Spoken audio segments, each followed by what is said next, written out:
Hey, it's Eric with PDRC, and we have the new Talion. So I know a lot of you folks have been waiting a couple of years for this. You've probably seen some unboxing videos already. I just got in my first 6 of them and haven't cracked this thing open, no cheating. There is a couple of things I've already noticed. A few of them that have come in have already got these little marks right here on the box. I don't know what was hitting on the inside. I saw that first on the Talion EXBs. So we're going to see what's going on inside of this one. So let's go ahead and just open it up and figure it out. I've been waiting since version 1 to do this.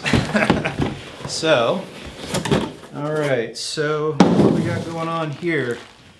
First thing, toolkit, we'll go through that in a second.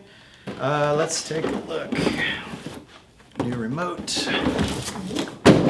Goodness all the way around. I totally rest on ceremony.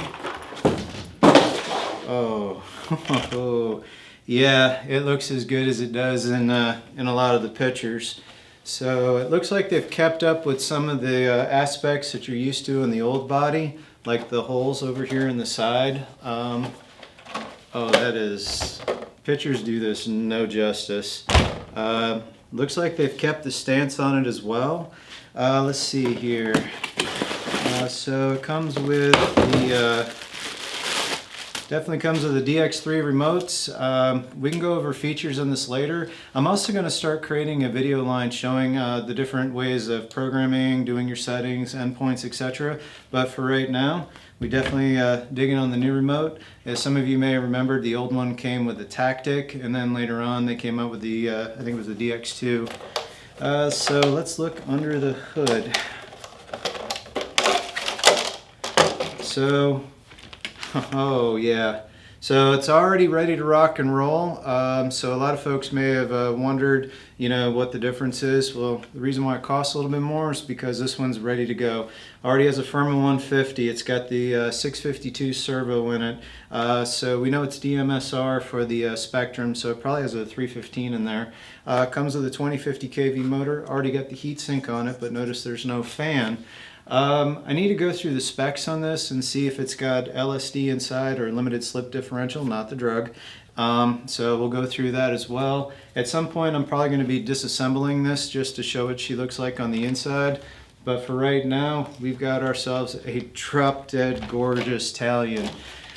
Inside the little Ziploc bag of fun, we've got the stickers, the speed gear stuff, toolkit, some more of the body mounts, and looks like the plungers for the shocks if you're into adjusting your shocks. The book is actually set up for the Talion and the Outcast 8S, which I'll be doing an unboxing of that as well.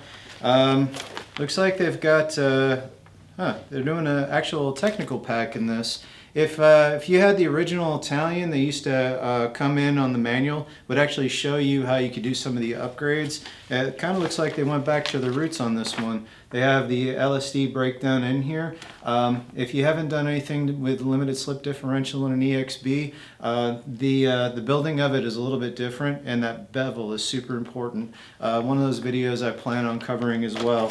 Let's see, last but not least, extra shims for your front and rear differential and the speed gear. So that's what we've got inside the box today. Right now, this is where we're at. I'm going to do a side-by-side comparison with the new Talion versus the version 1 Talion as well, so you can actually see the differences between the two of them.